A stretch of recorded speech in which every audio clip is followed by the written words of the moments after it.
of our weaker brethren cannot carry. Some of our overwhelmed brethren may need some help with. And are we ready and willing to help them? And that's not just figuratively, but, to bear one another's burdens is actually, too, to help take it, to physically help take the burden, to bear what is burdensome on a brother sometimes. We can actually do that. And so we noted the type of burden mentioned here is a command for us to do. It's not supposed to be an option. It's an obligation. We're to strive to be qualified for. And that's what this morning's sermon is talking about, those qualifications. Some of us, I think criticism is a qualification, but that's not helpful. We're supposed to be helpful. The most often used phrase I spoke of this morning, of one another phrases, is love one another. But here in this one, we also see bear one another's burdens in love.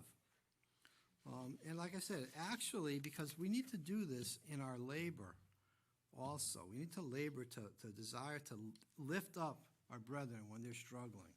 Paul said to the Thessalonian church, I'm going to read a longer portion than I usually do here, verses 11, I'm going to go all the way to verse 15, 1 Thessalonians 5, 11 through 15. Wherefore, comfort yourselves together. Now, these are verses about being helpful and laboring together.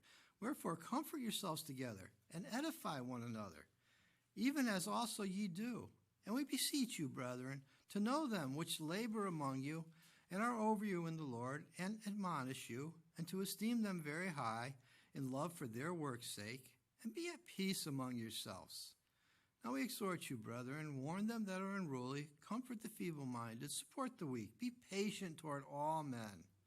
See that none render evil for evil unto any man, but ever follow that which is good, both among yourselves and to all men. This is actual labor in doing for one another. These people are comforting one another, edifying, admonishing, warning, being patient. Being patient with one another. That's not a strong suit in our generation, is it? I remember Pastor Abby used to say we're the microwave generation. We want everything so quick. We need to learn to be patient with one another. Not everybody's at the same level you are right now, and you might not be at that level, and somebody might pass you. I remember when my very first pastor had said to me, he goes, one of the biggest problems he's seen in churches, now this was, where were we in Pastor Scallon's church? 70s? This was in the 70s. He said one of the problems that he had seen in a lot of the churches, whatever was going on in that generation, is when the pastor isn't as filled with the Spirit as some of the members. And imagine that just shows he recognized that sometimes there's going to be some of his members that are closer to the Lord than he is. He strived never to let that happen, but we're all in different places, and we all don't stay still. We shouldn't stay still. We should constantly be going up, but there are the times, like we have this morning, we could be overtaken in a fault or something. But we need to have a view, to always be helpful, to always be working along those lines in 1 Thessalonians 5:11, always being a help. My grandfather used to say something along these lines, always be leaving things a little better. Always be leaving things a little better. He was that kind of a guy. He liked to make sure people were a little happier because he was around. Imagine if we always had that in mind for all our interactions. As we talk with one another, I hope we leave today here a little better because we've gotten together. That's a helpful kind of attitude. There's the story of George Handel, the one who wrote Handel's Messiah and his opera, and I don't quite remember how it all went, but I remember when it was gaining attention, some lord or some king, or it was over in England where it was gaining the attention, said something like this, "What good entertainment you have given us." Mr. Handel's reply was something along these lines, and I remember thinking, that's amazing. He goes, "I should be very sorry if I only entertained. I wish to leave you better." And so that must have been the attitude he wrote Handel's Messiahs with, so that people can be better. And that's a grand attitude to have in all we do, whatever your talents, whatever your abilities are. Are we helpful to one another and hoping to leave them better as we bear one another's burdens? Not just in love, not just in word, but in labor when we can also. And in light of verse 1 this morning, the logical content there was, of course, in the realm of spiritual burdens. And I believe that's the direct interpretation. But it doesn't rule out burden bearing, carrying over into some physical realm as well. If we can help physically, sometimes we need to do so. Verse 10 in this same chapter says, "As we have therefore opportunity, let us do good unto all men, especially unto them who are in the household of faith," especially to ourselves. Well, I do think our modern Christianity, and I really do think this, we're very prejudiced towards the side of physical blessings. When we get stuff, we love to say we're blessed in that, and we are. We're blessed in that manner. But there's so many other blessings we have that aren't physical, that can be in the realm of spiritual. Some of us don't know how to receive a blessing unless it's materially given, and that's a shame. But while I'm saying that, still there are times when a person needs, we may need to, maybe somebody needs a few dollars. Maybe somebody needs you to go physically get them some groceries. I got a call once from somebody so sick I had to go pick up their prescription for them. That's fine. I'm glad they were able to call me at a time when they needed. Let's not ignore when people need a physical need also. James very pointedly says this in James 2:15 and 16. "If a brother or sister be naked and destitute of daily food, and one of you say unto them, Depart in peace, be warm and filled. Notwithstanding, you give them not those things which are needful to the body, what doth it profit? Sure, you said some nice blessing things, but that's not what they needed at that time." Sometimes we have to give the physical needs where they can be. The helpful burden bearers. You want to be a blessing. We need to be more than just spiritually helpful at times. Be obedient as the Lord tells us to, and make us helpful, as best we can. And however the Lord is burdening you towards one another. But besides being helpful, we also need to be made humble. That's very clearly spoken us here in verse 3. "For if a man think himself to be something when he is nothing, he deceiveth himself." One of the dangers of burden bearing, and we touched on this morning too, is a know-it-all attitude. You're not a blessing when you come across that way. I had a pastor tell me once, and I think we were discussing this passage too, a fault he often has and that he often struggled with. He stays too long in counseling mode. He found he was just so often trying to correct and counsel people that he thought he always knew better than anybody else, until enough people finally had told him, let's just talk. Let's have a conversation. Let's talk about some things. That's not a fault unique to pastors. I've been across many Christians that have a little Bible knowledge, and we get puffed up on a few things that we know, and we just want to hammer those home, and some of us to nothing else. 1 Corinthians 8:1-2 says, "Now as touching things offered unto idols, we know that we all have knowledge. Knowledge puffeth up, but charity edifieth. And if any man think that he knoweth anything, he knoweth nothing yet as he ought to know."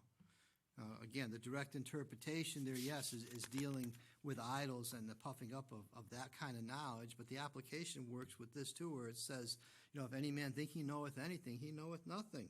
For if a man think of himself to be something, as it says here, then he is nothing, and he deceiveth himself.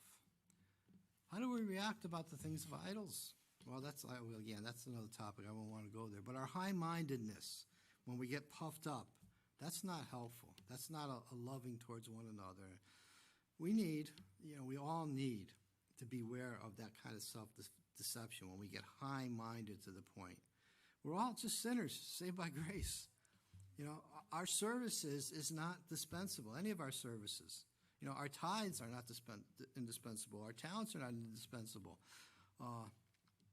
Whatever we have to give has been given to us by the Lord. And if the Lord decides to take us home, somebody else can easily fit into that thing. All of our service should be done with a humble heart as unto the Lord. The truly spiritual person, I believe, at least, this is a little of an opinion here, but I think he doesn't think he's something, and I don't think he's nothing. Somebody was talking to me a little earlier about, how we can knock ourselves down a lot too, but I don't think we should compare anything unless we're comparing to the standard of Scripture. 2 Corinthians 10:12, for we dare not make ourselves as a number or compare ourselves with some that commend themselves, but they measuring themselves by themselves and comparing themselves among themselves are not wise. What's the standard they're using? Self, themselves. Compare ourselves to anything outside of Jesus Christ. You're using the wrong standard. I know some of you are tradesmen here. You know, if you end up using the wrong standard of measure, you're going to come off looking pretty foolish and incompetent, aren't you? So that's the same to us. If we're not measuring ourselves by Jesus Christ, we're going to come off looking foolish. We're going to come off not being helpful. We're going to come off not being a blessing.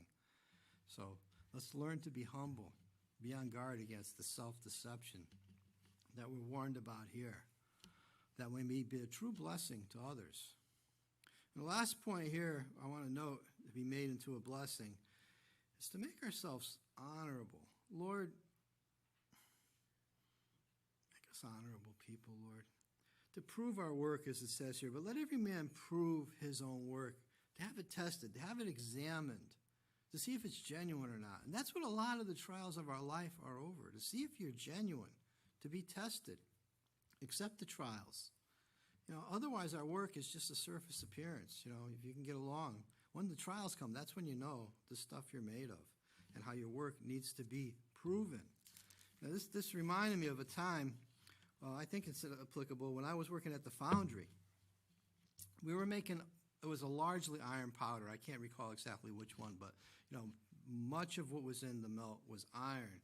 But there were different metals that went into this particular melt. I know all those metals were certified, were weighed. I got the correct percentages. You know, that was part of my job when it went in. But I had an incident. All right, this was my fault. There was some metal stuck on the side of the melt. I got my chisel out, went tink, tink, tink, and the chisel went into the melt. This is my work. This is what I'm trying to do right. And while, yes, I hoped that chisel was mostly iron, I had no clue of its actual composition. So the powder we were making could maybe not have the qualities the customer wanted. That whole particular melt had to be proved, and that caused extra work, that caused more expense on the company. The powder had to be isolated, it had to be tested by an outside lab to prove that it was genuine. And praise God, it was good, it was examined, it was proven to be good. You know, but what if it went out to the customer and it was high in a certain element it shouldn't have been? And then it wouldn't have been a proven work. We all need to prove our work in Christ, you know, and is it really done for Christ? We need to think those ways, that everything we do, examine yourself. This is 2 Corinthians 13:5. Whether you be in the faith, prove your own selves. Self-examination is a good thing. If we don't go overboard with it, it's a wonderful thing. That's the honorable thing to do. But many of us are just quicker to judge our brethren than to examine ourselves. Romans 14:10. But why dost thou judge thy brother? Or why dost thou set at naught thy brother? We shall all stand before the judgment seat of Christ. Again, we're all sinners saved by grace. Judging ourselves is always the better course of action. It's the honorable course. It's making yourself more ready for that judgment seat of Christ. Though sometimes we might not like what we find when we self-examine ourselves, it's better to find it early, it's better to correct it, than to continue in the dishonorable. You know, you can be sure as soon as that chisel went in the melt, I thought, it's got to be iron. I'm just not going to tell anybody and say anything. But it was better to find out rather than letting the customer find out. Then judgment would come down. It would get back to the company. This isn't working the way it was supposed to work. How much better to prove our work ahead of time. And it helps humble us and make us right before the Lord. So we're made honorable by proving our work. And we're also made honorable by number 5, verse 5, bearing our own burdens. And I explained that a little this morning, but I want to explain it a little differently now. This morning I said your own burden is kind of like, you know, if you're a father And you should. That'll prove your work. You're bearing your own burden. That's the honorable thing to do, to take up fatherhood as you should. But this verse 5 is our own personal responsibilities. And the burdens in verse 2 are burdens of service. And I looked up the Greek words, and I'm not even going to try and pronounce, but there are two different Greek words. Each of those burdens is two different Greek words. And the first one is along the lines of a weight, so it kind of fits very well, a weight that you can lift up and bear for a brother. I was very surprised to find out the Greek word for verse 5 is an invoice. An invoice. But you know what? When we're handed an invoice, whose responsibility is to pay it? It's yours. It's yours. So that shows, this burden in verse 5, it's our responsibility to make payment. I'm not supposed to pass on my bills to somebody else. In several places, we're commanded to assume personal responsibility for our actions and for our work. Just a few pages over in 2 Thessalonians, we read of some work there and how the people weren't quite being as responsible as Paul thought they should be, where he says in chapter 3, verse 10 and 11, "For even when we were with you, this we commanded that if any would not work, neither should he eat. For we hear that there are some which walk among you disorderly, working not at all, but are busybodies." And if you know the story, the Thessalonians thought the rapture came and or were expecting something. We're just not going to work anymore. But the others they still need to be provided for by the others that worked. So that Paul was shutting that down. No, you got to do something here. So Paul understood you give charity when charity's needed, but you expected them to do some kind of work. The best blessings we can be to one another is to prove honorable in our work and to take care of the work we're responsible for, to take care of our own burdens. Many rather talk about others than be productive in themselves. Paul continues in that 2 Thessalonians. "Now them that are such we command and exhort by our Lord Jesus Christ, that with quietness they work and eat their own bread. But ye, brethren, be not weary in well-doing." The spiritual Christian is willing to be helpful, humble, honorable, and busy in well-doing, bearing one another's burdens. We also need to be prepared to stand alone in our own responsibilities.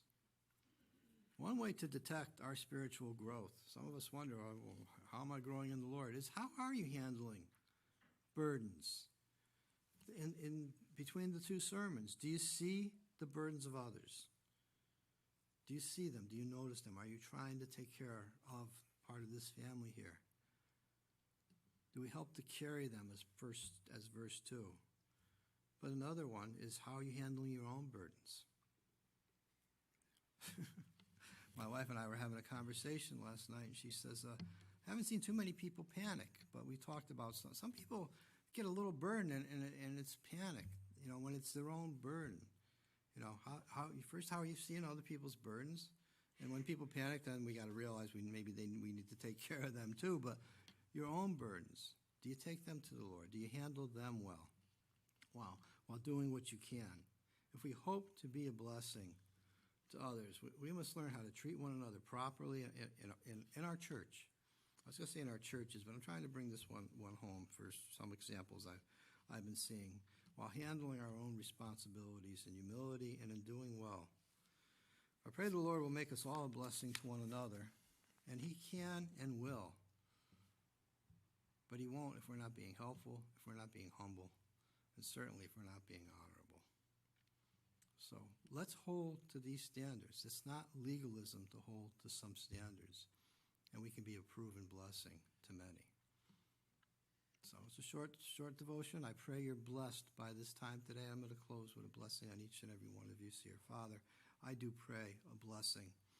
As I remember so many of those friends of that groom just saying, I just want to bless the groom.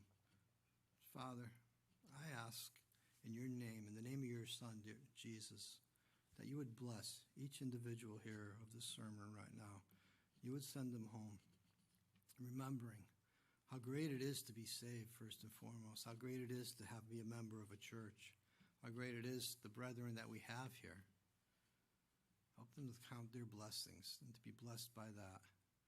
And help us to bless one another as time goes on, drawing closer to each other as we see this day approaching, rather than farther apart. It can only be done through you,